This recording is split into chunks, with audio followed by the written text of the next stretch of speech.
Chapter 114. The Gilder. Penetrating further and further into the heart of the Japanese cruising ground, the Pequod was soon all astir in the fishery.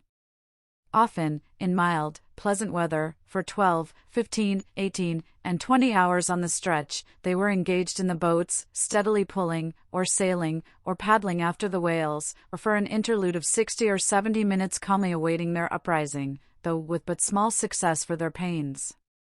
At such times, under an abetted sun, afloat all day upon smooth, slow-heaving swells, seated in his boat, light as a birch canoe, and so sociably mixing with the soft waves themselves, that like hearthstone cats they purr against the gunwale, these are the times of dreamy quietude, when beholding the tranquil beauty and brilliancy of the ocean's skin, one forgets the tiger heart that pants beneath it, and would not willingly remember that this velvet paw but conceals a remorseless fawn.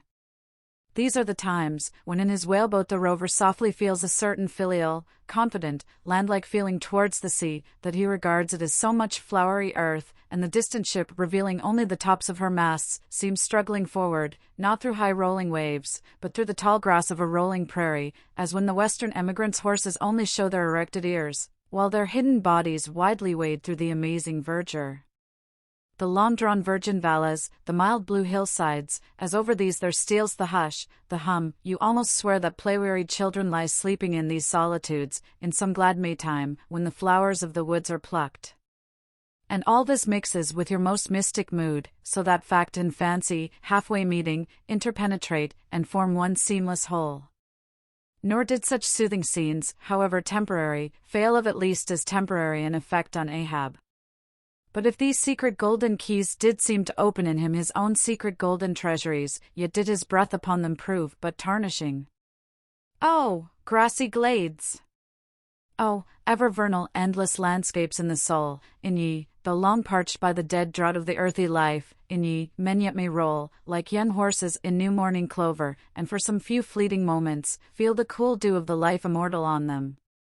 Would to God these blessed calms would last! But the mingling threads of life are woven by warp and woof, calms crossed by storms, a storm for every calm. There is no steady unretracing progress in this life, we do not advance through fixed gradations, and at the last one pause, through infancy's unconscious spell, boyhood's thoughtless faith, adolescence doubt, the common doom, then skepticism, then disbelief, resting at last in manhood's pondering repose of if. But once gone through, we trace the round again, and are infants, boys, and men, and ifs eternally. Where lies the final harbor, whence we unmoor no more? In what rapt ether sails the world, of which the weariest will never weary? Where is the foundling's father hidden? Our souls are like those orphans whose unwed mothers die in bearing them, the secret of our paternity lies in their grave, and we must there to learn it. And that same day, too, gazing far down from his boat's side into that same golden sea, Starbuck lowly murmured, loveliness unfathomable, as ever lover saw in his young bride's eye, tell me not of thy teeth-tiered sharks, and thy kidnapping cannibal ways. Let faith oust fact, let fancy oust memory, I look deep down and do believe. And Stubb, fish-like, with sparkling scales, leaped up in that same golden light, I am Stubb, and Stubb has his history, but here Stubb takes oaths that he has always been jolly.